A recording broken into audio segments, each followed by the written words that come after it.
This is Find Your Flow, a show about navigating the complexities of life and business through the lens of curiosity. I'm your host, Angelique, and I bring together experts to deliver responsibly curated conversations and perspectives that aim to progress people and the planet.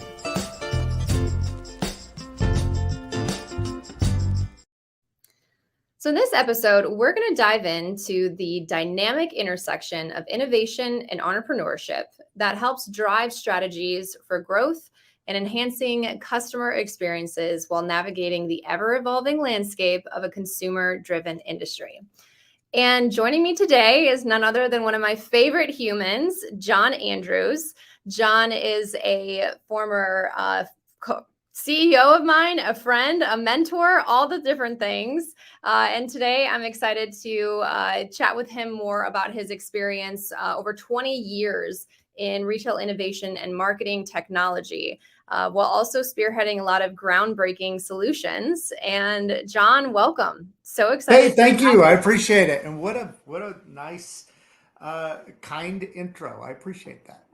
Hey, I mean it. You're one of my favorite humans too. Well, I think about it. I've known you now since I moved to Raleigh 10 years ago. I think I met you within the first year I moved here.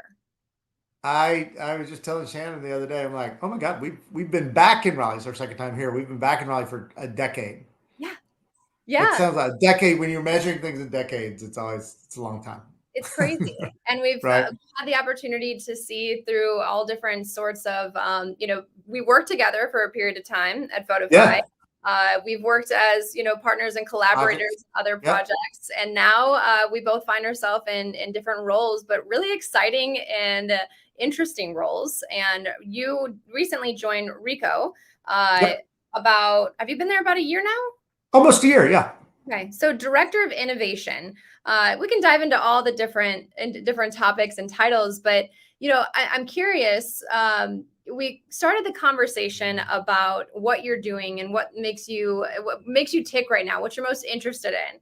So I'd love to hear more about what you're working on and what drives you. My role is actually called co-innovation, and I work I work with some of our large retail partners on co-innovating, right?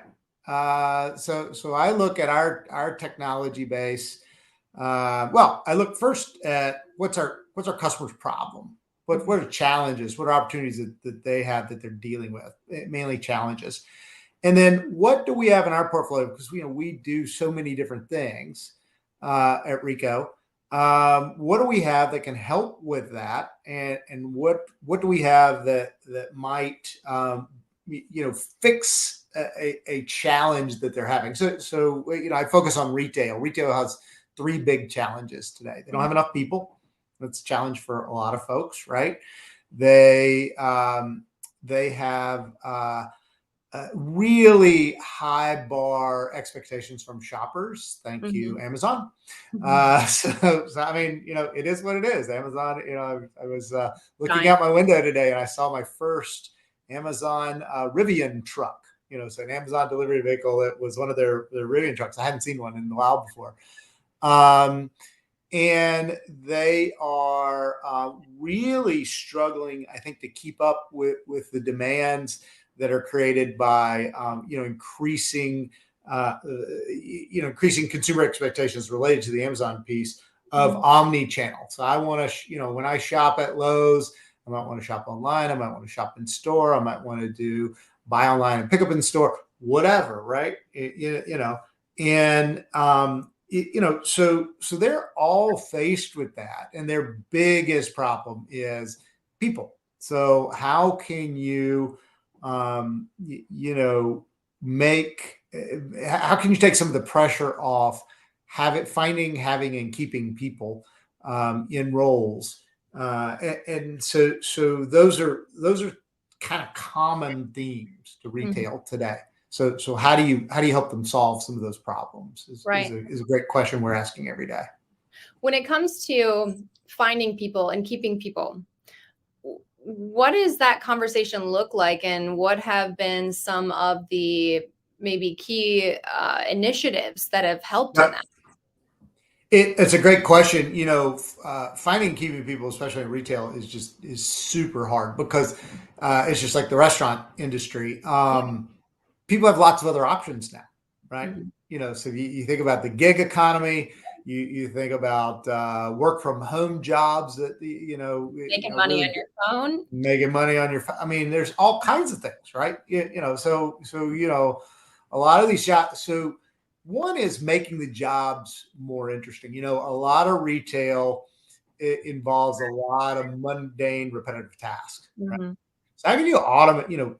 How can you automate a lot of those things to take those off people's plates? I Sure. was just having this conversation yesterday with a partner, and saying, does anybody really want to count inventory?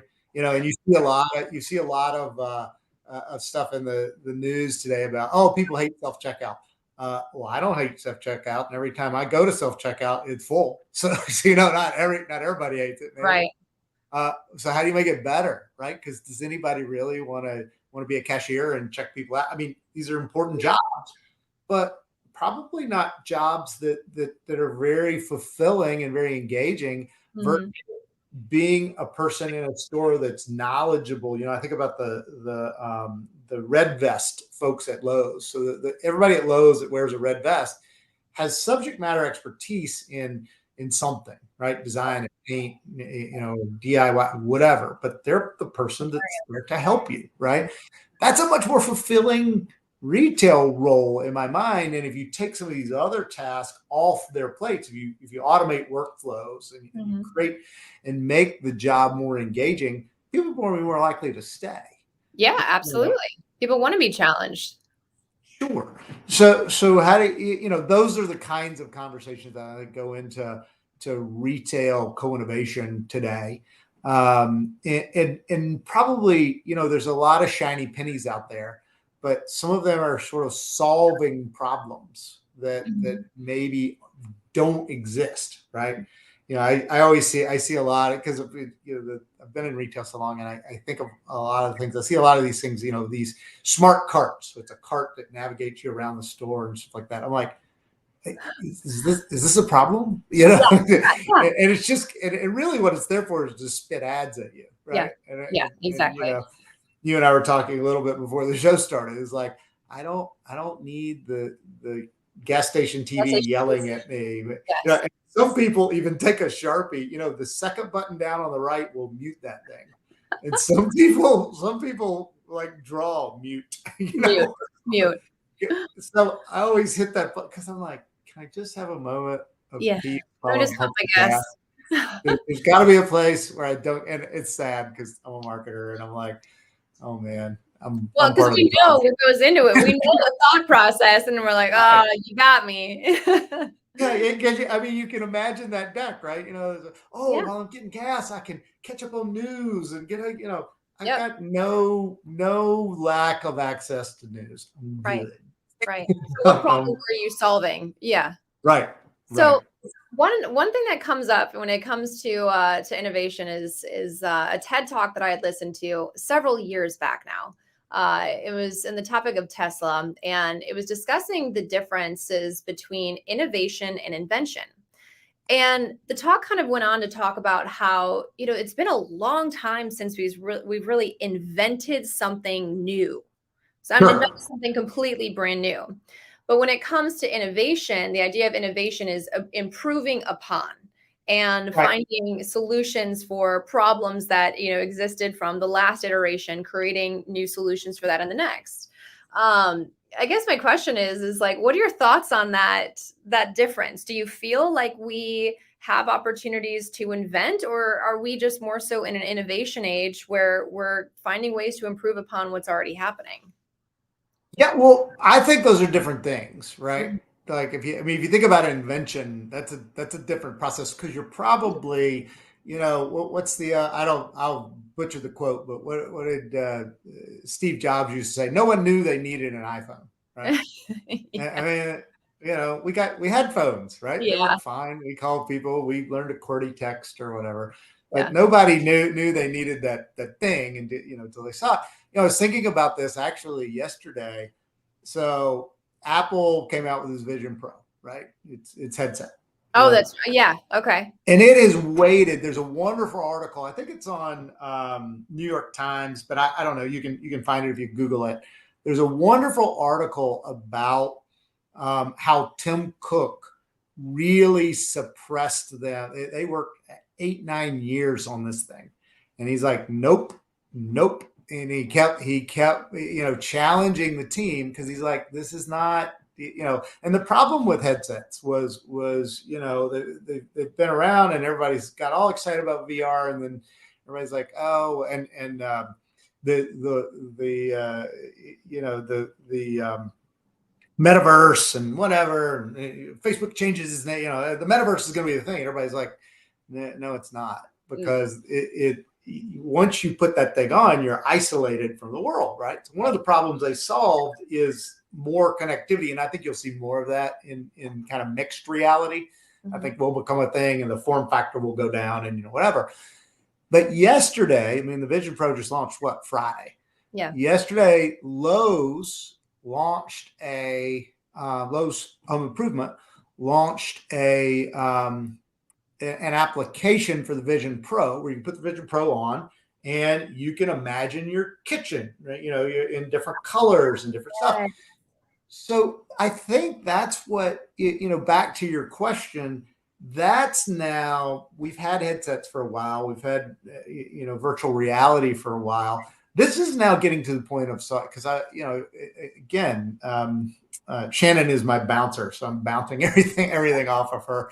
And I said, oh man, imagine a real estate agent, and you go to look at a house, and you're walking through the house, and they give you a couple of Vision Pros, and you can imagine your furnishing or changing color or whatever. You can imagine the house, right? And how you would set it up. Imagine those use cases now that you've got this thing that is a very it's a very improved version of what's been around. I mean, headsets have been around for 10 years now. Oh, and totally. Yeah. And they haven't gotten traction. And the Vision Pro will be slow to get more traction. But now I think you can begin to think, oh, what can I do with this? And kudos to Lowe's for kind of being on it to go, hey, this, what a great PR opportunity for them to take advantage of. Creating something that people could really use today. I think is pretty exciting. And going back to the idea of solving a problem, I think about new homeowners going into a new space, really trying to envision what their life would look like, what their furnishings, what their objects would look like in these spaces. And I think what it comes down to is we're finding ways to create more experiences for people. Which is, it's all the world of marketing, right? Is creating experiences. So I want to shift a little back to the idea of how to keep teams and the teams that you're working with innovative. I think, sometimes some departments, and I should say some organizations now have departments for innovation. But in some organizations, that maybe don't, or you still have specific projects and tasks at hand, how can they strike the right balance between fostering a collaboration or fostering a community of innovation while maintaining that operational stability? It's a great question. And I don't think there's a single path to doing that, because each organization is different. It's got its own culture. But innovation shouldn't be the job of the innovation department any more than, that. And I steal that from, that's a good marketing line. Marketing is not the job of the marketing department. Marketing is the job of everybody in the company department. Marketing should lead that, guide that, foster that, get people excited, give them tools, whatever. But, my LinkedIn presence is part of our marketing stack at Rico, right? My conversations with people and is part of our marketing, and I think that if you think about innovation, it's the same thing. Innovation, when done in a silo, doesn't make people feel included, and doesn't foster. And there are a lot of people in companies that have really great ideas and or are close to the person with the problem that you're trying to solve, right? Yeah. So if you're an innovation department and you're not actively involved in customer conversations, especially the ones that are customer problems and complaints and things like that, Yep. you should be, right? Because that's where the rubber is really going to hit the road, to solve a problem for someone, Right. or to create an opportunity based on something that they're trying to solve. Mm-hmm. Well, being close to your customer, and it also goes back to, it makes me think of earlier in the conversation, speaking about people that are working at the checkout lanes. I think about those employees and the importance that they have, because they're your direct line to your customers. The importance of 100%. feedback, their comments, their understandings or learnings to innovation. Yeah. So I like how you bring in more of an inclusive nature of how innovation comes to be. Yeah, I just think it really is a way to get people engaged in the process and get a lot, I think move a lot faster. Mm-hmm. Because if you go through an innovation process and then it's a silo and it gets to the end, you're like, well, that's great, but our customers don't. That doesn't really solve the problem that they have, Right. right? And so then you're in rework or tweaking it at the end. Yeah. So I go back to the operational stability. People are, day-to-day jobs, they've got their project at hand. When it comes to measuring intangibles like innovation or engagement, creativity, do you have any go-to ways that your teams have done that? Or Yeah, we used to do this at Collective Bias. Is we would track our revenue of new stuff as a percent of our overall revenue, and we always had a goal of trying to have revenue, at least 30% of our revenue, come from things that are less than a year old. So that puts I don't know if that's the right measure or not, but at least it puts a stake in the ground for, hey, how are we delivering things to the market that the market actually needs, wants, and will pay for, right? Yeah. And what's the goal, and then you can think about, well, I don't have products to fill that goal. I've got to go find some of those problems I can solve. Yeah. What type of environments can an organization create to help foster some of that creativity, or really just the willingness to experiment? That's a great question. You've got to be able to get people in, right? You've got to have people who feel like they're part of the process. You know what I mean? So it's not just this is being led or run by, again, the innovation team, but it's a collaborative process. And I think you also got to be willing to foster an environment where people aren't afraid to criticize something, right? I've seen innovation die when when people knew it was the VP's idea and there was no way they were going to criticize or even say, question it, right? Yeah. I always give the story to, when I teach, I always give the story to my class of remember the Pontiac Aztec? I don't. So it was a pretty ugly car, kind of a crossover thing. Pontiac even still around? I hate to say it, but they're not. okay. They're not. So it's good. And Aztec is part of why. Yeah. But so they launched this crossover vehicle. They put all this into it. They spent $500 million launching the thing, and it doesn't sell. Right? It just is. It's just ugly. Like, man, let's face it. Right? And so their solution to it not selling was they spent another $500 million because they just didn't do enough marketing. It still didn't sell. And I'm like, did no one raise their hand in that meeting and go, hey, this thing's pretty ugly. Have we asked some customers, what they think about, like, the optics of this thing? Because obviously no one did, Right. And so I could just imagine that it was somebody loved it. Yep. And that person was not going to get questioned, the hippo, right? what's HIPPO stand for? The highest position person in the room, or whatever it is. Yeah, per person's opinion.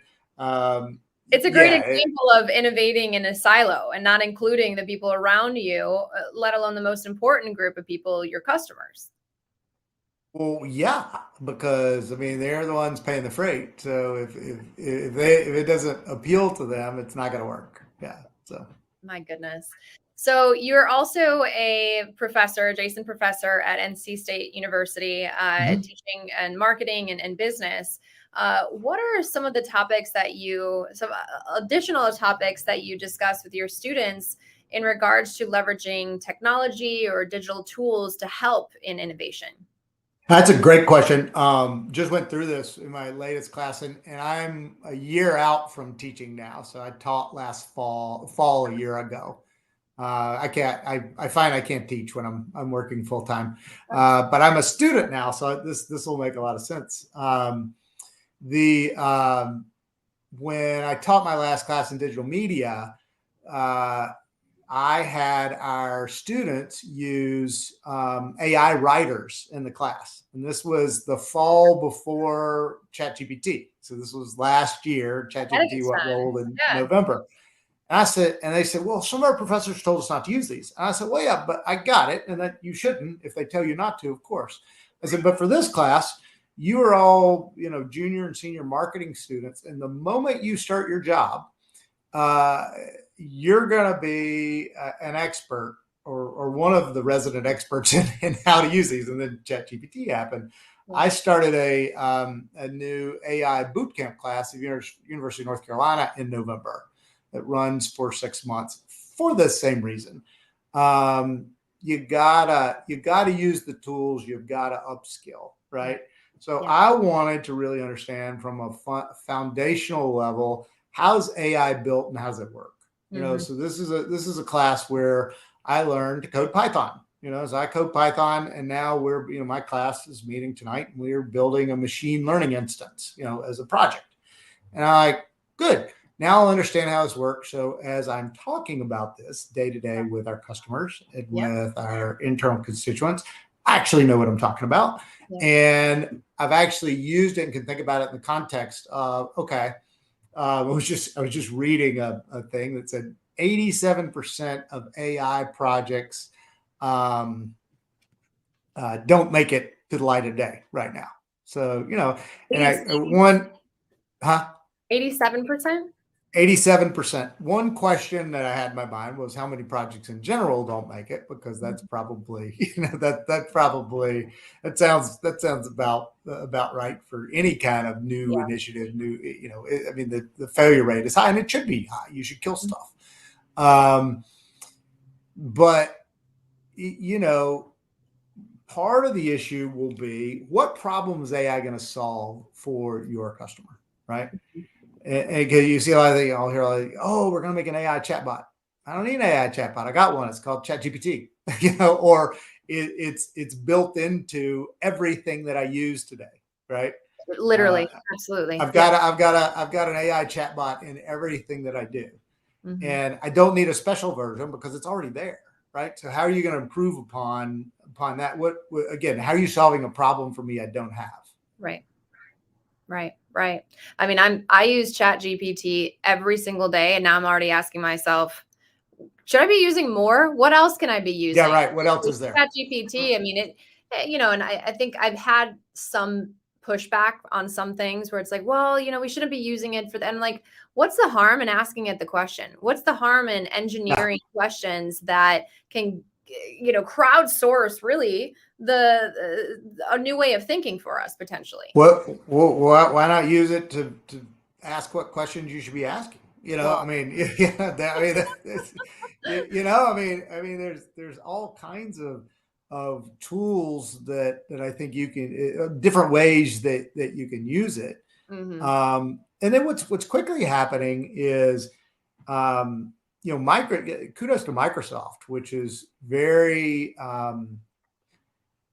subtly and shrewdly integrated Copilot into everything you use in a Microsoft works, which is most large corporations. Right. it can now, if your company turns it on, it could take every email you and I have had together, and in context say, hey, the next time you and Angelique talk, here are two things that you talked about recently that, haven't gotten resolution, or here are the files that go with them. How long you spend looking just for the files I need to send you. All of those things that just contextualize your conversation or our conversations with another person or another company or whatever. I mean, man, what crazy amount of efficiency that's going to save, Yes. Yes. The amount of time, the amount of brain power, because a lot of times, tasks like that sometimes are things where it goes back to my question of like, sometimes we're just so involved in moving forward on the project at hand and doing that you don't leave Yeah. time to be creative Think. and to Yeah. think. Yeah. And so Yeah. machine learning can take that nuance off of me so that I can just be more efficient to say the things I need to say in the way that I need to say them. And I love it. And I huge. think within Why a not embrace year, it? you're going to have your schedule kind of not managed for you, but suggested for you in ways to be effective. I see it every day. I use a Microsoft platform in my corporate job. Yep. And I see it every day being more integrated into my task, and giving me insights into who have I collaborated with most this week. What things have I focused on? How long have I focused on them? These kinds of things. I mean, I think it's super valuable. All the data that we have on our lives, and from work It's productivity, right there. what we're doing on our watches. I've been reluctant on the iWatch and some of that, but the more that you're talking about it, and I've had these conversations with my peers, and they're like, I don't want to be tracked. I think it's so weird that Amazon hears me and then I have an ad on my phone to go buy something. And I'm like, yes, but it's where we are. It's also making our lives a little easier. If I have machine learning to tell me my schedule, and I don't have kids yet even, but if you're a family with kids and you've got work and all different things, why not lean on something that creates maybe more efficient systems within your life, personally and professionally? I love when I get in the car and my Apple Maps has already pulled up the map to the place where I'm going with the fastest route to get there, because it sees it in my calendar. Oh, I mean, that's just simple, useful AI. Yeah. Right. That saves you 3 minutes. But that's 3 minutes of your life that you get back. That's 3 minutes of my life. But imagine that every day, every place you go, all of a sudden you've saved 2 days worth of time or whatever it is, right? And that's what we're all in the race for, is saving time in our life. I think the one thing I'm waiting for someone to figure out is the passwords, because there's a lot of my time that's just gone out the door from password recovery. I've yet to find a solution. I think that's good. It's biometrics is going to solve that. I don't know if you've done the Delta ID thing, but Delta has Delta ID.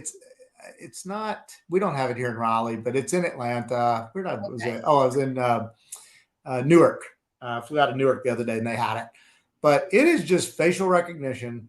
You walk up. You clear security. You don't need a ticket. You don't need your ID. You don't need anything, because it knows, right?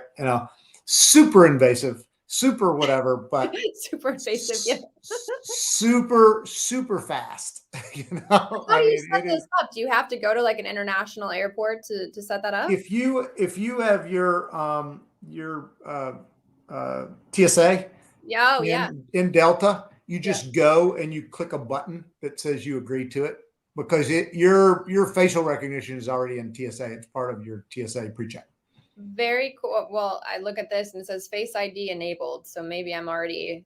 Yeah, you're probably part of. Yeah, it's just we don't have it yet in Raleigh. Yeah. We will. Yeah. Well, and we get everything in the middle. Yeah. We don't get it first. Saves that minute of time. I'm all on board for it, And speaking of a organization that I think it's like, they remind me of Disney World. There's no detail left unturned, is Delta. I am constantly in awe, just wanting to study everything that they do, because I mean, it's so fine tuned that every experience that you have And like you're saying now, I mean, integrating with TSA and making that part of your life easier to. I love the little pop-up on my watch that tells me my bag's on the plane. And I've Yes. walked into the bag claim people when I've gotten back and said my bag's not here, and they're like, "How do you know?" And I'm like, "Because I didn't get alert my bag was on the plane." And they're like, "You're right." I said, "By the way, I don't care because I know you're just going to send it to me anyway. Can I Right. not You'll just?" have it delivered at my house within an hour and a half, or they Yeah, make good on it. And I think that's an organization, as we're talking about, that listens to their customers. I feel like they yeah. really, really take Well, that to. these are the real problems, right? Yeah. These Oh, are the yeah. real travel problems, not I don't care about the seat, knee, height, whatever. I'm like, I just want to get to where I'm going, get my bag. Yeah. Amen. Good. Amen. Well, I'm going to use that because I got some international travel coming up, so I'm gonna put that to the test here soon. So we'll see Oh, how that goes. But where are you John, going? so I have a work trip that's sending me out to Germany and Monaco, and Wow, yeah, nice. I'm super excited about it. But yeah, That's anytime I awesome. can get on an airplane, it just talk about a time where I can really just use to be creative and to think and Yeah, to brainstorm.